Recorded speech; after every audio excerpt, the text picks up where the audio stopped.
জ্ঞান ফিরতেই দেখি ডাক্তারবাবু পাশে বসে, খুব চিন্তিত সে। আগের দিন ওই বাড়িতে এসে ওরকম একটা কাণ্ড, আজকে এরকম অবস্থা। আমার না খুব ভয় করছে পুরি, জানো তো।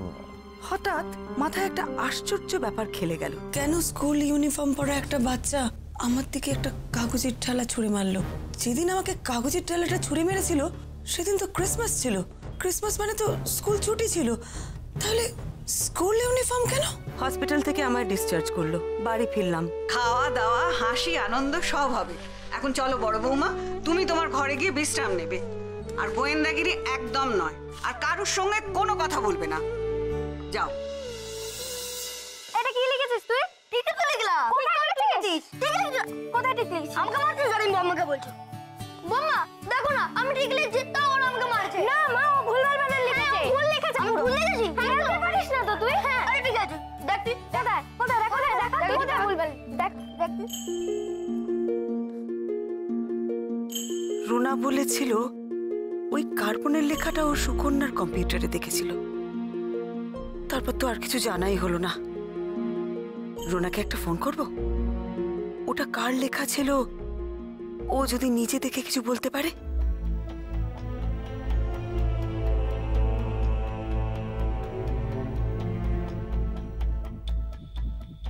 এই এই ডোন্ট মুভ।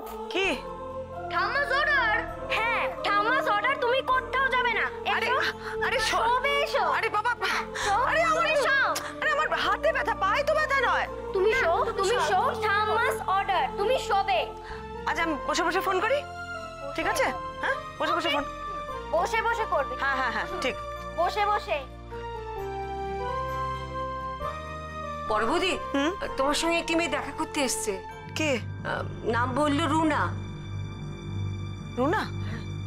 ও নিয়ে এসো নিয়ে এসো, আমি তো ওকেই ফোন করতে যাচ্ছিলাম। তাড়াতাড়ি যাও।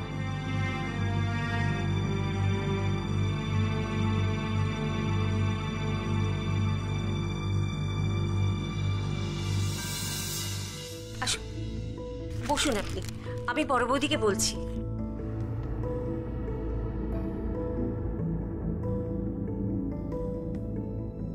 কার কাছে এসেছেন? নমস্কার, আমি আসলে পরমাদির কাছে এসেছি, কল্পনা ম্যাগাজিনের অফিস থেকে। আসলে উনি তো আমাদের ম্যাডামের মার্ডারের কেসটা তদন্ত করছেন, আর কাল ওনার অ্যাক্সিডেন্টের ঘটনাটাও আমাদের অফিসের সামনেই ঘটে। ও, কাল তুমি হসপিটালে ছিলে না? হ্যাঁ হ্যাঁ, আমরাই ওনাকে তো হসপিটালে নিয়ে গিয়ে অ্যাডমিট করি। আপনাকে উপরে ডাকলো। আমি তাহলে একটু উপরে যাই।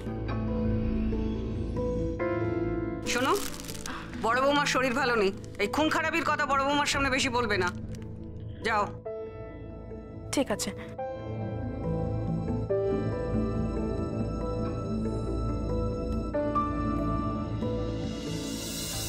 বোতাম ভেলকি দুলকি, তুমি আবার উঠে এসছো, তোমাকে বারণ করলাম না? আচ্ছা আচ্ছা আচ্ছা, বলছি যে একজন আন্টি এসছে, আমি তার সাথে একটু কথা বলবো, তোমরা একটু নিচে যাও।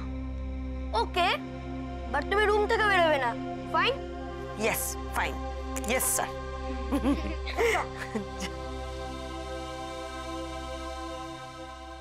এসো রুনা এসো। এটা আপনার জন্য পরমাদি। ও মা, আর তাড়াতাড়ি সুস্থ হয়ে উঠুন। আমি এখন একদম সুস্থ। শঙ্করে মা, আমাদের জন্য 2 কাপ চা নিয়ে এসো না। আমি তো জানতামই না যে আপনাকে হসপিটাল থেকে ডিসচার্জ করে দিয়েছে, তাই তো সোজা হসপিটালে চলে গেছিলাম। ও থ্যাংক গড, আপনাকে এইভাবে দেখে আমার সত্যি খুব ভালো লাগছে। আসলে কাল যা গেল, আমরা খুব টেনশনে পড়ে গেছিলাম। ভাবতে পারিনি যে আমাদের অফিসের সামনে এতগুলো লোকজনের মধ্যে এরকম একটা ঘটনা কি করে ঘটে গেল। আমি শুনেছি তোমরাই নাকি আমাকে হসপিটালে নিয়ে গেছিলে। ধন্যবাদ দিয়ে তোমাদের আর ছোট করব না। এ বাবা, ধন্যবাদের কোনো প্রশ্নই উঠছে না। জানো তো, আমি তোমাকে ফোন করতেই যাচ্ছিলাম, আর ঠিক সেই সময় শঙ্করের মা এসে বলল তুমি এসেছো। আচ্ছা রুনা, কাল যে কাজটার জন্য তোমাদের অফিসে যাচ্ছিলাম, সে কাজটাই তো হলো না। মানে লেখাটা। হ্যাঁ, মানে আমিও তো ওটার জন্যই অপেক্ষা করেছিলাম। তুমি কি কম্পিউটারে দেখেছো ওটা কার লেখা? না, সেটা দেখার আর কোনো উপায় নেই। ইনফ্যাক্ট কাল আপনি ওখানে থাকলে নিজেই সবটা দেখতে পেতেন। মানে? আমার মনে হয় পরশু আমাদের অফিসে চোর এসেছিল। চুরি হয়েছে তোমাদের অফিসে? কি চুরি হয়েছে? অফিসে কেউ ঢুকেছিল ম্যাডামের রুমে, আর ম্যাডামের কম্পিউটার থেকে সব ডেটা ডিলিট করে দিয়ে কম্পিউটারটা পুরো ফরম্যাট করে দিয়েছে।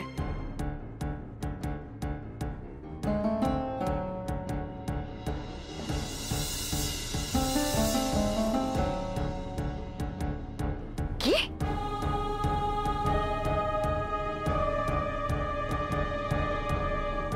হ্যাঁ পরমাদি, আমি কম্পিউটারটা খুলেই দেখতে পেলাম।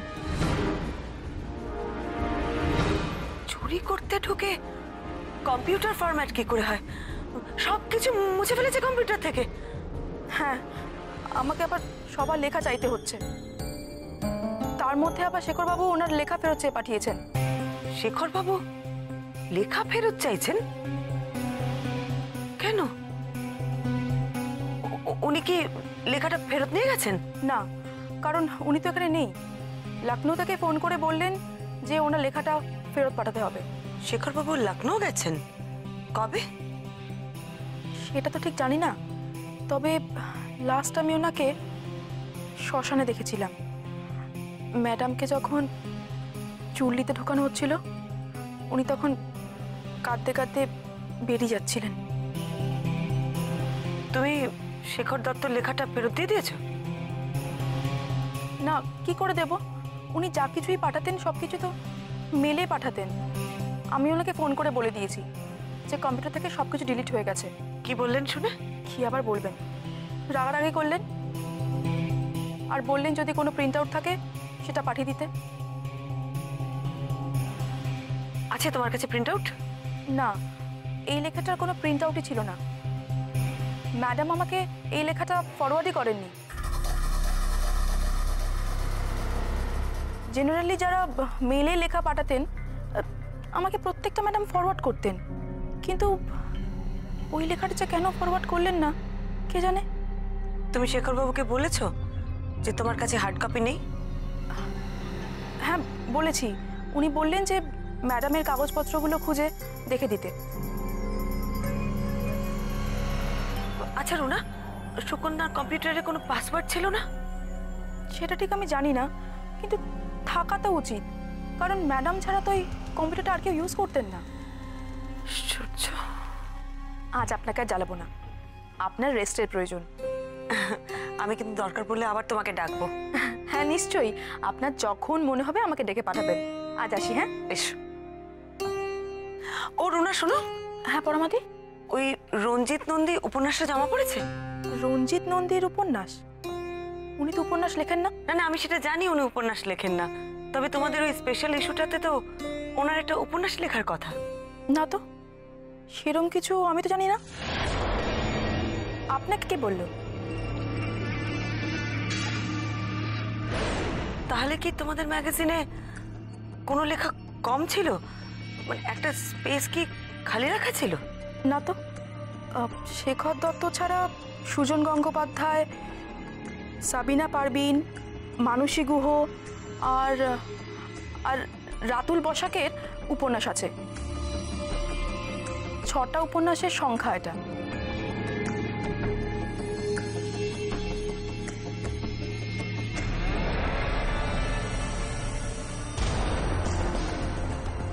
সুকন্যা সেক্রেটারি রুনা কেন জানবে না যে ওদের ম্যাগাজিনে একটা জায়গা ছাড়া আছে? আর সুকন্যা রঞ্জিত বাবুকে দিয়ে জোর করে একটা উপন্যাস লেখাচ্ছিলেন, কেন জানবে না? আরে তুমি এভাবে ঘুরপা খেও না, তুমি কিন্তু এখনো 100% ফিট হন, একটু বসে কথা বলো না। আচ্ছা শোন অরূপ, এটাও তো হতে পারে যে রঞ্জিত বাবু আমাদের মিথ্যে কথা বলেছেন। ওদের মধ্যে ঝগড়ার হয়তো অন্য কোনো কারণ ছিল। সে কারণটা কি? আরে কি সেটা জানার তো আর কোনো উপায় নেই, কারণ সুকন্যা বেঁচেই নেই। এটাও তো হতে পারে যে রুনা মিথ্যে কথা বলছে। তুমি একটা জিনিস ভেবে দেখো, ডেটা ডিলিট করার জন্য ওদের অফিসে কম্পিউটার সিস্টেম সব থেকে কাছে কে থাকে? রুনা। এক্স্যাক্টলি।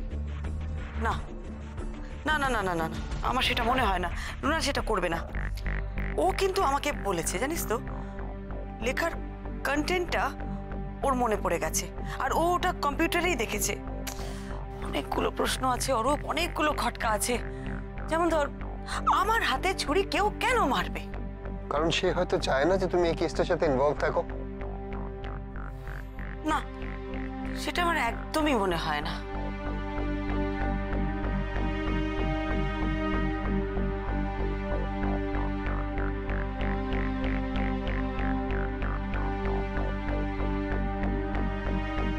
কয়েক মিনিট পরে শিবানী এসে দেখে মেঝেতে আমার বোন পড়ে আছে, ওর পেটে ছুরি ঢুকে।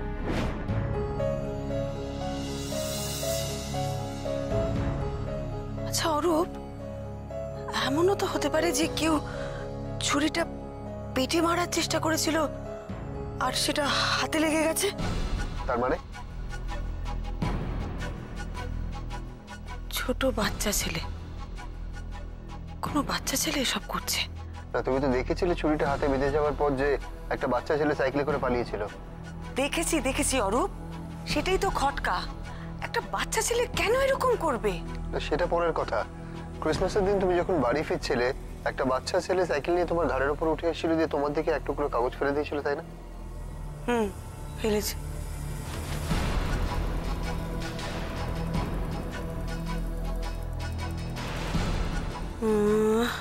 কাকে ফোন করছো?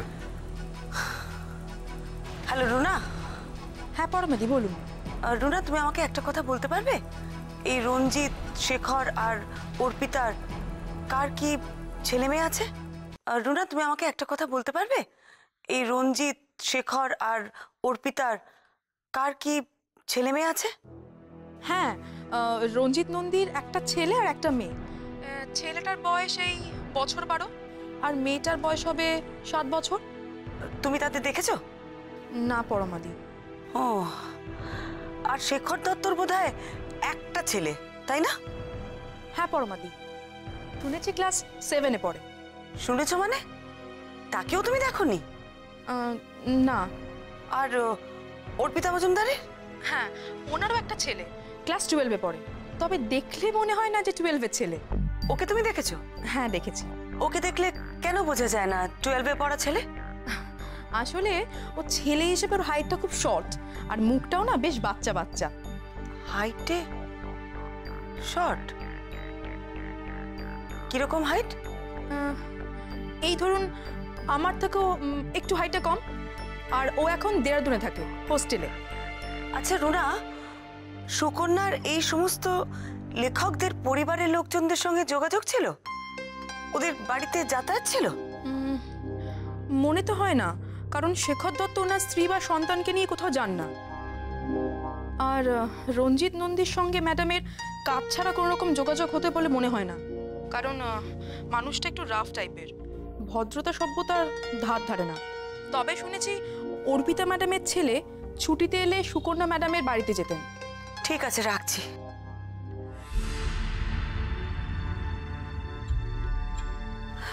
না রে অরূপ, এটা কোনো বাচ্চার কাজ হতেই পারে না।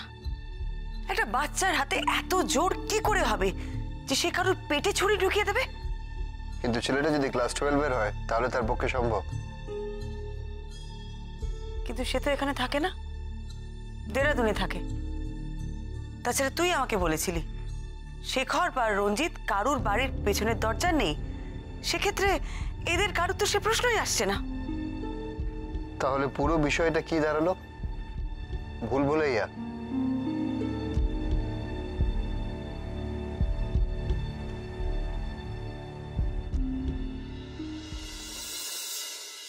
বড় বৌদি, ও বড় বৌদি, বড় বৌদি, আচ্ছা কেন তুমি এসব করছো বলো তো? আরে বলো বাবা, না, আমি সব কিচ্ছু সামলে হবে দেবো, না। তুমি ছেড়ে দাও, ছেড়ে দাও। আরে আমার কিছু হয়নি, উফ আমি ঠিক আছি একদম।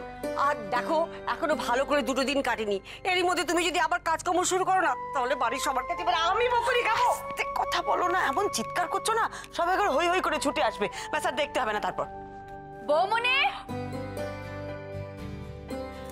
কি বৌমনি, তুমি সেই নিচে নেমে এসছো এই হাত নিয়ে? তোমাকে এত করে বারণ করা সত্ত্বেও এবার কিন্তু আমি অনর্থ করবো বৌমনি, বলে দিলাম। ওরে বাবারে, তুমি কি গো, তুমি কি করে অ্যালাউ করলে বৌমনিকে? এই জন্য আমি বারবার বলেছিলাম বৌমনির ঘরে পাহারা বসাও, পাহারা বসাও, কেউ শুনলো না। বাড়িতে এতগুলো লোক, কেউ তোমার খেয়াল রাখতে পারলো না, তুমি নিচে নেমে চলে এলে। তুমি ভালো করে বকে দাও বর্দি, তুমি ভালো করে বকে দাও। আমি কতবার করে বারণ করছি, কি যদি আমার কথা শুনছে না? মিমি কোথায়? মিমি কোথায়? শোন না আমার কথা। মিমি, এই মিমি, বর্দি ভাই চেঁচাচ্ছিস কেন? তো চেঁচাবো না, বৌমনিকে দেখ নিচে নেমে এসছে। বৌমনি তুমি এখানে কি করছো? তুমি কি গো? আরে দূর বাবা, আমি আর কতক্ষণ ঘরে বসে থাকবো বলতো এমনি করে? কতক্ষণ নয়, কতদিন? যতদিন না তোমার হাতটা ঠিক হচ্ছে তুমি ততদিন ঘর থেকে কোথাও নড়বে না। আরে মায়ের হুকুম মনে নেই? হ্যাঁ, এবার থেকে আমি বৌমনির ঘরে থাকবো। তাই তুই থাকবি? কোথায় ছিলিস সারাদিন? ঘুমোচ্ছিলিস? বৌমনি কি করে নেবে আসে নিচে? না মানে আচ্ছা ঠিক আছে বাবা, ওকে বকিস না, ও তো কিছু করেনি, ওর কি দোষ? আমি তো নিজেই চলে এসেছি। আরে বাবা, আমি তো অসুস্থ নই। বৌমা তুমি কিন্তু আমার কোনো কথা শুনছো না। মা আমি তোমাকে কতবার বারণ করলাম নিচে আসতে, সেই তুমি আমার কথা হেসে উড়িয়ে দিলে তো। কি কি হলো কি? এত চিৎকার চেঁচামেচি কিসের? হ্যাঁ কি হয়েছে? এত ডাকাত পড়েছে যেন বাড়িতে? ও সব ভালো মন্দ খাওয়া হচ্ছে আমাকে না দিয়ে? না রাঙা, তুমি দেখো মা আবার রান্নাঘরে ঢুকেছে। চান্না করে ঢুকেছে? কে ঢুকেছে? কে কোথায় ঢুকেছে চান্না করে? হ্যাঁ ঠাকুর ঘরে কেউ ঢোকেনি তো? ঠাকুর ঘরে না ঢুকলে হলো ব্যাস। যা যাকে দেখে তোরা চান চান করিস না তো। যা ঠান্ডা পড়েছে না, ঠান্ডা জল আমি তো বাবা নম নম করে ছেড়ে দিয়েছি। এ কি বলনাথ বউ, তুমি এখানে কি করছো? সেটাই তো আমি এতক্ষণ ধরে বলছি। আর তোমার নিচে নামা বারো। ও ঠামা, আমি কিচ্ছু আনি, আমি একদম ঠিক আছি। দেখো আমাকে দেখে মনে হচ্ছে আমি অসুস্থ? বলো, আমি একদম সুস্থ। হ্যাঁ তাহলে এবার শাওরিকে বোঝাও, সে যদি জানতে পারে তুমি নিচে নেমে এসছো তাহলে এবার অনর্থ করবে। হ্যাঁ আসতে পারি?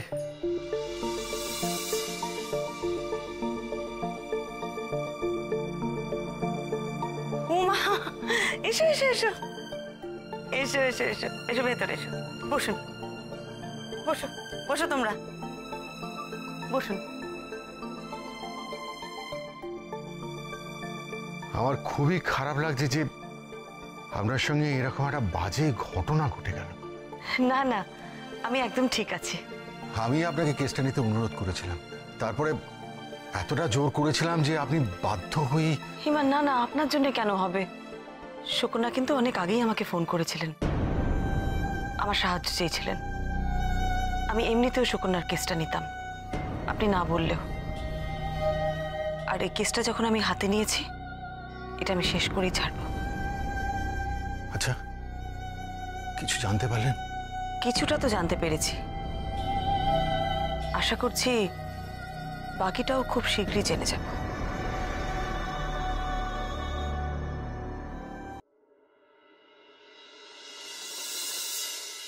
আজ শঙ্কর জন্মদিন। বুলটি বেঁচে থাকার সময় এদের জন্মদিনে বুলটি নিজে তো অনাথ আশ্রমে।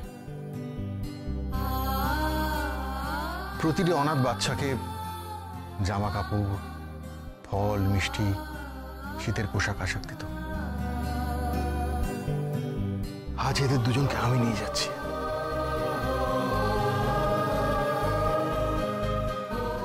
আমি জানি মিসেস মিত্র, আপনার ওপর একটা বিরাট দুর্ঘটনা গেছে।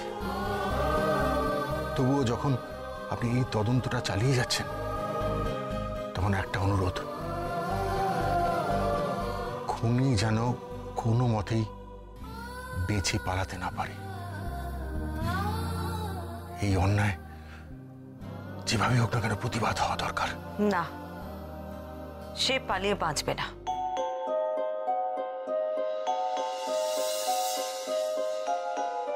আচ্ছা অর্ধেন্দু বাবু, আমার একটা কথা বলুন তো, সুকন্যার বাড়িতে কি অনেক রাত অব্দি লোকজন আসতো? অনেক রাতে? না, আমি তো সেরকম কিছু, তবে যতদূর জানি যে বুলটি একবার বাড়িতে ঢুকে গেলে ওর ছেলে মেয়েদেরই ওর সময় দিত। শঙ্খ কাকুন, এদিকে এসো।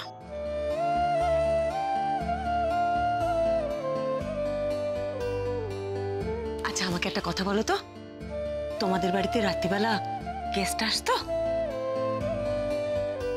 আসতো না?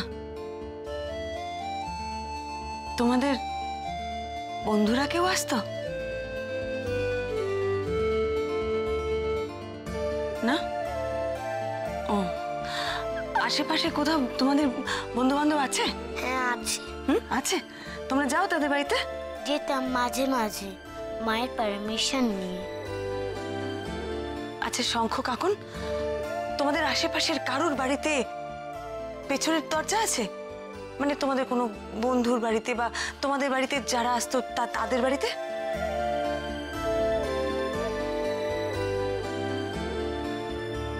আমাদের বাড়িতেই পেছনে দরজা আছে, আর কারোর বাড়িতে নেই।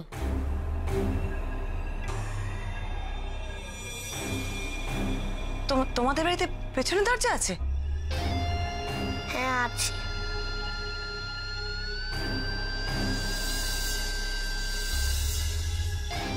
হ্যাঁ, শুধু ওদের বাড়িতেই পেছনের দরজা আছে, বাকি তো সব ফ্ল্যাট। ওদের বাড়িটাই শুধু বাড়ি। ফ্ল্যাট বাড়িতে তো পেছনের দরজা থাকার প্রশ্নই ওঠে না। ওদের বাড়িতে পেছনের দরজা আছে?